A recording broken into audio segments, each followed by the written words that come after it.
Tout ira bien, je suis avec les télales. Yera est là. Ne t'inquiète pas, je vais revenir. Admirable, viens de t'aimer.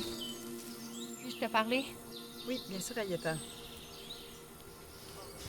Oh, ne viens pas me dire qu'il y a encore des ennuis. Cette cité est censée être sécurisée. Il ne s'agit pas de nos merveilleuses cavernes. Elles sont géantes et absolument parfaites. Alors qu'est-ce que c'est? Un petit souci de comportement. En d'autres mots, moi. Ah, habituellement, c'est ma petite fille qui te donne du fil à retordre. C'est vrai qu'elle est parfois revêche, mais nous arrivons toujours à la raisonner. Qu'est-ce qu'on te reproche, Nanar? De ne plus avoir de parents. Vraiment. Ce n'est pas tout à fait ça. Alors que quelqu'un m'explique, enfin. Nous comprenons que les parents de Nanar ont été enlevés à Kélo et qu'elle doit se débrouiller seule, mais... Nous lui avons offert notre aide, mais elle n'en veut pas. Donc tu lui reproches son autonomie. C'est à peu près ça, oui. C'est plutôt sa tendance à vouloir prendre des décisions qui vont à l'encontre de ce que nous enseignons à nos apprentis pour ensuite les entraîner dans la désobéissance. Qu'as-tu à dire à ce sujet, Nanar? Que je ne fais absolument rien de mal. En fait, je me débrouille plutôt bien en attendant le retour de mes parents. Elle incite les jeunes filles à utiliser les bâtons de pillage. Ce sont elles qui me l'ont demandé. Est-ce que leurs parents sont d'accord? Ce n'est pas à moi de leur demander. Je comprends que tu jouis de plus de liberté qu'elle.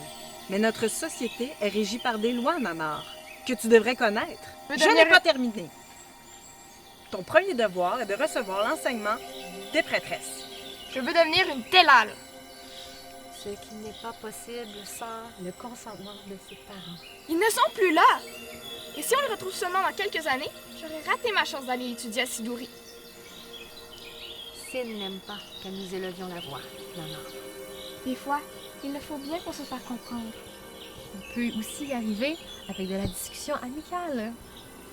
Je vais vous dire ce qu'on va faire. Nanar, si tes parents ne sont pas revenus d'ici 1 an, je te donne personnellement la permission d'aller étudier à Sidouri. Mais d'ici là, tu devras te soumettre à l'enseignement d'Ayeta. Est-ce un bon compromis? Il est même excellent. Ayeta, ne t'en fais pas pour si peu. Je suis certaine qu'elle a compris que c'est tout à son avantage. Et puis, il faut que jeunesse se passe. Tu as raison, vénérable Eltene. Merci pour ta sagesse.